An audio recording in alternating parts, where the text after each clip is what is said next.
Hello students, ఎలా ఉన్నారు? Welcome to APZ academy lecture number 4. ఈరోజు లెక్చర్లో మనము motion of body with respect to ground అనే టాపిక్ డిస్కస్ చేయబోతున్నాం. సార్ ఇదేం సార్ కొత్తగా విత్ రెస్పెక్ట్ టు గ్రౌండ్? మనం ఎప్పుడు అయినా సరే గ్రౌండ్ విత్ రెస్పెక్ట్ టు గ్రౌండే కదా మనం మోషన్ ఆఫ్ బాడీ డిస్కస్ చేసేది. అంటే ఎప్పుడో గుర్తుపెట్టుకోండి, ఆబ్జెక్ట్ అనేది మన ముందు వరకు వచ్చి దాని యొక్క వెలాసిటీస్ కానీ యాక్సిలరేషన్స్ అన్నీ కూడా విత్ రెస్పెక్ట్ టు గ్రౌండ్ మనం డిస్కస్ చేసి మూవింగ్ ఫ్రేమ్లో దాని యొక్క వెలాసిటీస్ కానీ డిస్ప్లేస్మెంట్ అంటే కూడా రిలేటివ్ మోషన్ మనం డిస్కస్ చేసాము. ఒకవేళ అదే రిలేటివ్ మోషన్కి సంబంధించిన క్వాంటిటీస్ ఇచ్చేసి గ్రౌండ్ ఫ్రేమ్లో కనుక్కోమంటే ఎలాగ అనే టాపిక్ ఈరోజు మనం డిస్కస్ చేయాలి. ఓకేనా స్టూడెంట్స్? చూడండి, మనం ముందు ప్రీవియస్ క్లాస్లో డిస్కస్ చేసాం. ఎందుకంటే velocity of a with respect to b equals to velocity of a minus velocity of b అన్నమాట. స్టూడెంట్స్, అంటే ఏ యొక్క వెలాసిటీ బి తరపు నుంచి చూసినట్టుగా అయితే మనం దాన్ని ఎలా చెప్పచ్చు అంటే వెలాసిటీ ఆఫ్ ఏలో నుంచి మనం ఏం చేయాల్సి వస్తుంది అంటే వెలాసిటీ ఆఫ్ బిని సపరాక్ట్ చేయాల్సి వస్తుంది. అది కూడా అంటే వెక్టర్ ఫామ్లో తీసుకొని సపరాక్ట్ చేయాల్సి వస్తుంది. లేదు, ఇప్పుడు నాకు వెలాసిటీ ఆఫ్ ఏ అనేది కావాలనుకోండి,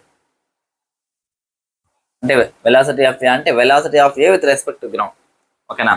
ఇక్కడ వెలాసిటీ ఆఫ్ ఏ అన్నా వెలాసిటీ ఆఫ్ బి అన్నా ఇవన్నీ కూడా విత్ రెస్పెక్ట్ టు గ్రౌండ్స్ అన్నమాట. ఇప్పుడు నాకు వెలాసిటీ ఆఫ్ ఏ అనేది కావాలి. వెలాసిటీ ఆఫ్ ఏ కావాలంటే నేను ఏం చేయాల్సి వస్తుంది అంటే దీనికి పంపిస్తే velocity of a with respect to b plus velocity of b. ఈరోజు టాపిక్ కంప్లీట్గా ఈ ఫార్ములాకి సంబంధించి అన్నమాట.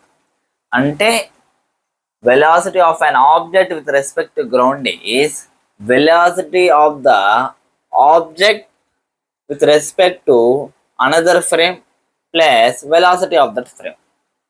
అర్థం అనుకుంటారా? అంటే ఏదైనా ఆబ్జెక్ట్ యొక్క velocity with respect to ground నాకు కావాలనుకుంటే అదే velocity of object with respect to that frame, అంటే ఏదైతే మూవింగ్ ఫ్రేమ్ ఉందో with respect to that moving frame object యొక్క వెలాసిటీ, దాంతోపాటు velocity of that moving frame అనేది మనం రెండు ఏం చేయాల్సి వస్తుంది అంటే వెక్టార్ అడిషన్ చేయాల్సి వస్తుంది అన్నమాట. ఇది మీకు అర్థం అవ్వాలంటే మీకు ఒక సింపుల్ ఎగ్జాంపుల్ చెప్తాను చూడండి. మీరందరూ రోబో ఫస్ట్ పార్ట్ చూసే ఉంటారన్నమాట. ఓకేనా? దాన్నే ఎగ్జాంపుల్లా తీసుకొని చెప్తాను చూడండి.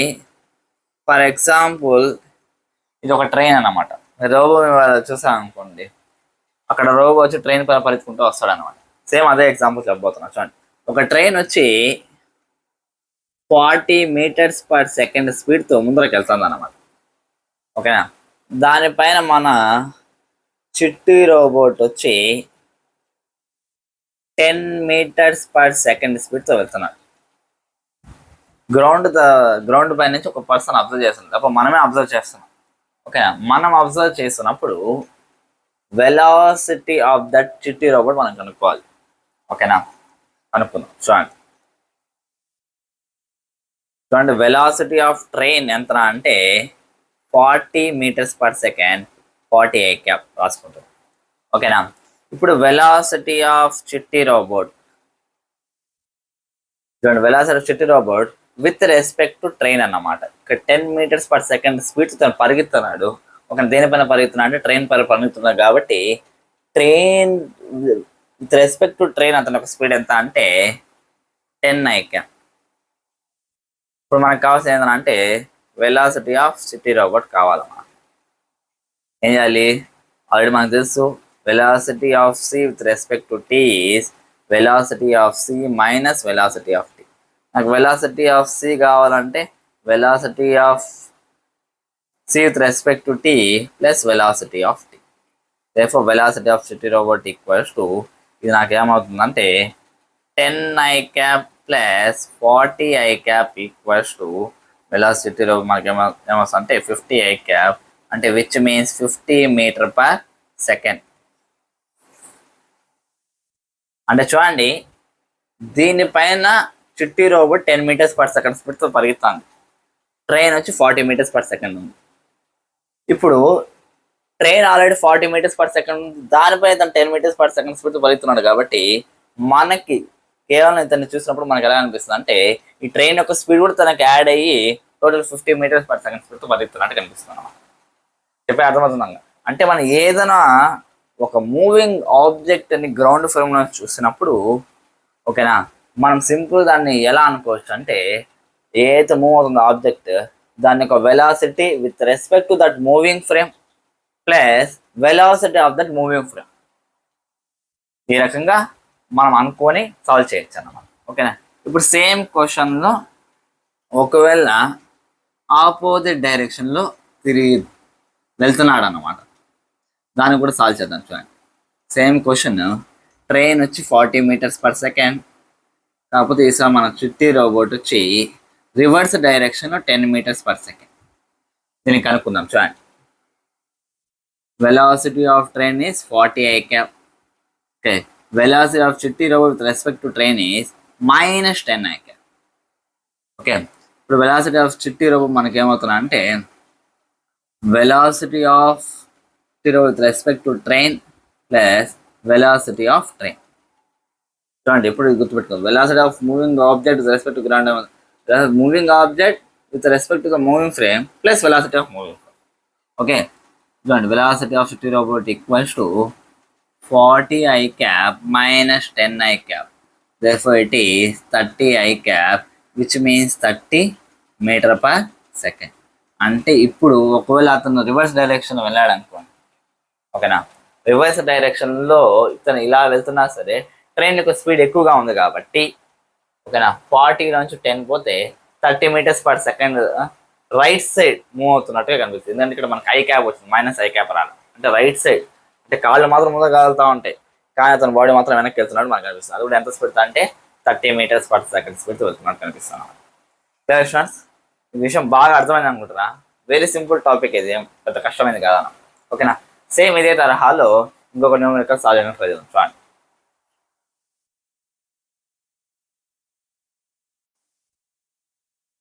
ఓకే స్టూడెంట్స్, మనం ఒక క్వశ్చన్ చేద్దాం. చూడండి, క్వశ్చన్ ఏంటంటే ఒక ఎస్కలేటర్ ఉందన్నమాట. ఇది గ్రౌండ్ ఫ్లోర్, ఇది ఫస్ట్ ఫ్లోర్. ఒక పర్సన్ ఉన్నాడు అన్నమాట. గ్రౌండ్ ఫ్లోర్ నుంచి ఫస్ట్ ఫ్లోర్కి ఎస్కలేటర్ ద్వారా పోవాలనుకుంటున్నాడు. ఓకేనా, అతను అబ్జర్వ్ చేసిన విషయం ఏంటంటే if escalator is at rest, escalator rest లో ఉంది, if person moves it takes 15 seconds to reach floor, first floor అన్నమాట. పర్సన్ మాత్రమే మెట్లు ఎక్కినట్టు ఎక్కిపోయినాడు అనుకోండి, ఎస్కలేటర్ రెస్ట్లో ఉండి, అతనికి ఏమవుతుంది అంటే 15 seconds పడుతుంది గ్రౌండ్ ఫ్లోర్ నుంచి ఫస్ట్ ఫ్లోర్ పోవడానికి. అదే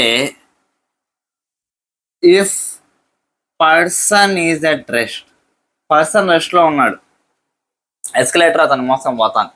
ఓకేనా, person is at rest and escalator moves, it takes 10 seconds to reach. Escalator మాత్రం పర్సన్ అలా తీసుకొని పోయింది అనుకోండి, 10 seconds ఫస్ట్ ఫ్లోర్ రీచ్ అయిపోతారు. అన్నప్పుడు find the time taken if both starts. ఒకవేళ ఎస్కలేటర్ పర్సన్ ఇద్దరు ఒకేసారి స్టార్ట్ అయ్యారు అనుకోండి, ఫస్ట్ ఫ్లోర్కి రీచ్ అవ్వడానికి ఎంత టైం పడుతుందో కనుక్కుందాం. ఇప్పుడు చూడండి, ఎస్కలేటర్ యొక్క వెలాసిటీ u అనుకుందాం, వెలాసిటీ ఆఫ్ ఎస్కలేటర్. ఓకేనా, ఇప్పుడు velocity of man with respect to escalator, దీన్ని v అనుకుందాం. ఎందుకంటే ఎస్కలేటర్ రెస్ట్లో ఉంది, మ్యాన్ దానిపైన నడుస్తుపోతున్నాడు, కాబట్టి velocity of man with respect to escalator is v. Okay, ఇప్పుడు నాకు ఏం కావాలంటే ఇప్పుడు రెండు ఇద్దరు ఒకేసారి స్టార్ట్ అయితే నేను విత్ రెస్పెక్ట్ గ్రౌండ్ చూస్తాను అన్నమాట. కాబట్టి velocity of man with respect to ground. ఓకేనా, నా అబ్జర్వేషన్ నాకు టైం ఎప్పుడు తెలుస్తుందిరా అంటే velocity of man with respect to ground అంటే ఎస్కలేటర్ మూవ్ అవుతుంది, దానిపైన మ్యాన్ కూడా మూవ్ అవుతున్నాడు. ఓకే, నాకు ఆ మ్యాన్ వచ్చి ఫస్ట్ ఫ్లోర్ రీచ్ అవ్వడానికి నాకేమవుతుందంటే escalator velocity plus velocity of man with respect escalator అనేది రెండు ఏమైపోతాయి అంటే యాడ్ అయిపోతుంది.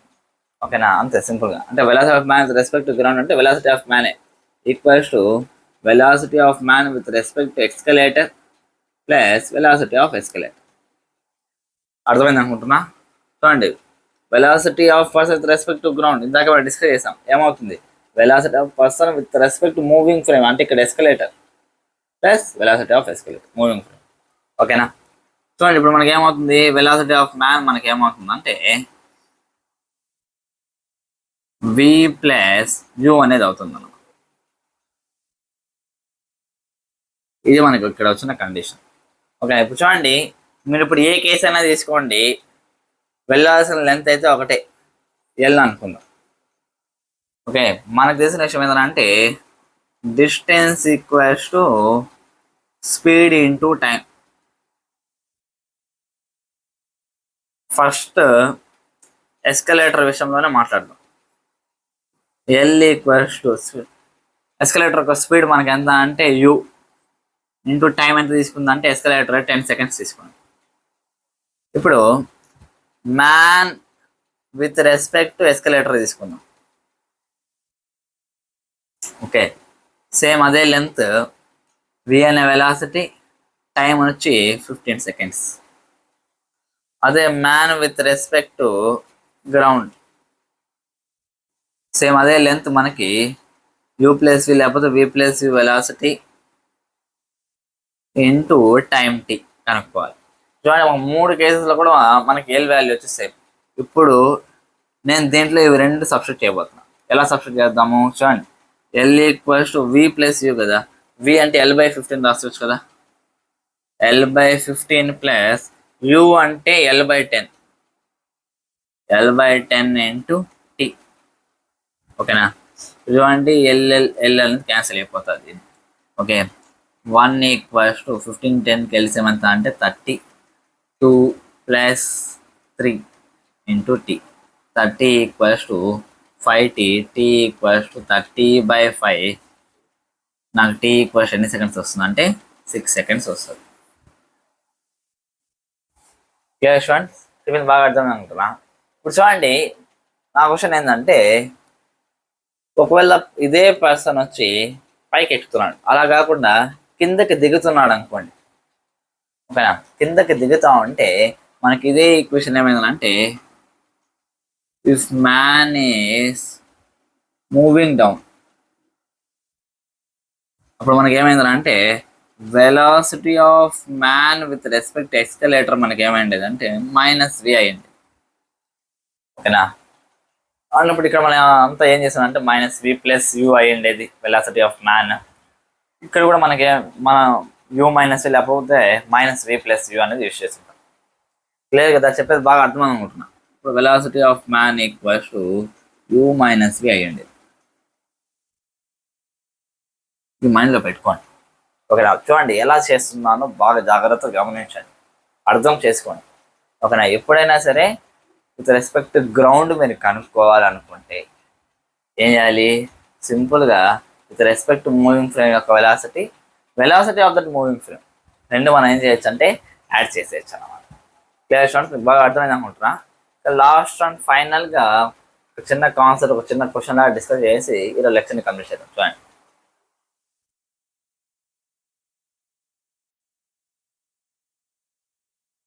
ఓకే స్టూడెంట్స్, క్వశ్చన్ ఏంటంటే మళ్ళీ ట్రైన్కి సంబంధించిన క్వశ్చన్ ఇస్తాను, కాకపోతే ఇస్తే దాంట్లో కొద్దిగా ప్రొజెక్టైల్ మోషన్ అనేది యాడ్ చేయాలనుకుంటాను. చూడండి, ట్రైన్ అనేది యూ అనే వెలాసిటీతో ముందరకు వెళ్తాను. ఓకేనా, ట్రైన్ పైన ఒక పర్సన్ ఏం చేశాడంటే ఒక బాల్ని వి అనే వెలాసిటీతో ప్రొజెక్ట్ చేశాడు అనమాట.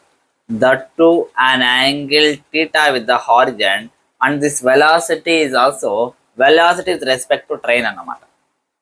Velocity of ball with respect to train అంటే train according to train v అని వెలాసిటీతో చేశాడు అన్నమాట. అన్నప్పుడు మనం ఏం చేయాలంటే find the velocity of ball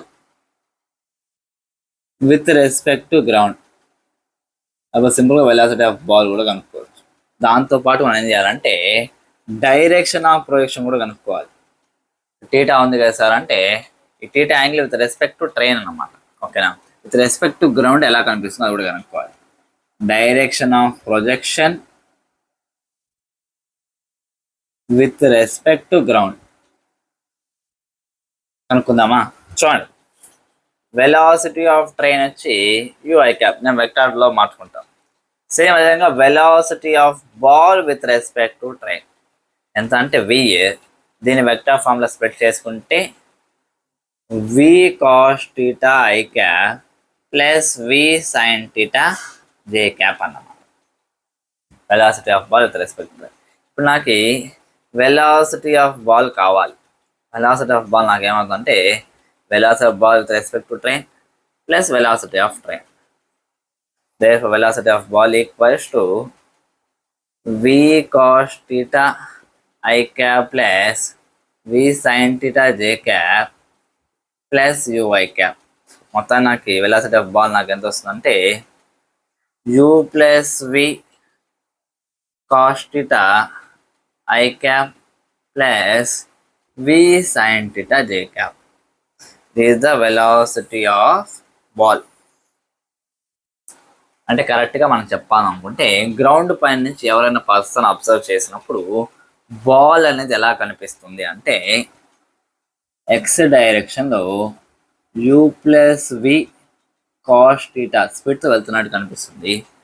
y డైరెక్షన్లో మనకి v sin θ స్పీడ్తో వెళ్ళినట్టు కనిపిస్తుంది. ఇలా కనిపిస్తుంది. ఓకేరా, ఇప్పుడు మనకి యాంగిల్ ఆఫ్ ప్రొజెక్షన్ కావాలి. ఈ యాంగిల్ దీన్ని పై అనుకుంటాం. ఓకేనా, tan పై మనకి ఏమవుతుందంటే tan పై అంటే vy/vx అంటే u plus v cos θ v sin θ అన్నమాట. అంటే వీడి ఎంత వెలాసిటీతో ఎంత యాంగిల్తో వేస్తే అలా కనపడదు మనం. ఓకేనా, చూడండి యాంగిల్ కూడా డిఫరెంట్గా కనిపిస్తుంది మనం. ఇప్పుడు మనం for example magnitude of velocity కనుక్కోవాలి. ఏం చేయాలి తెలుసు కదా మీకు ఆల్రెడీ, వెక్టార్ ఫామ్లో ఉంది. ఐ క్యాప్ జే క్యాప్కి సంబంధించిన వాటిని స్క్వేర్ చేసి యాడ్ చేసి అయిపోతుంది. అంటే u plus v cos θ whole square plus v sin θ whole square అంటే v స్క్వేర్ sin స్క్వేర్ θ. ఏమవుతుందంటే u square plus v square cos square θ plus 2uv cos θ plus v square sin square θ. Therefore, magnitude of velocity would be v square cos square theta, v square sin square theta, నాకు v square అవుతుంది. u square plus v square plus 2uv cos θ అంతే. Clear students, ఈ రకంగా solve చేయాల్సి వస్తున్నాం. మీకు బాగా అర్థమైంది కదా. అంటే గ్రౌండ్ ఫ్రేమ్లో కూడా మనం ఒకవేళ మోషన్ ఆఫ్ ద బాడీని స్టడీ చేయాలనుకుంటే ఈ రకంగా స్టడీ చేయొచ్చు అన్నమాట. మీకు ఈరోజు చెప్పిన టాపిక్ బాగా అర్థమైంది అనుకుంటున్నా. ఇంకా మనం నెక్స్ట్ క్లాస్లో rain man problems, fluttering of flag ఇలాంటి కొన్ని డిఫరెంట్ రిలేటివ్ మోషన్ సంబంధించిన కాన్సెప్ట్స్ డిస్కస్ చేయాలి. ఓకేనా students, take care, bye bye.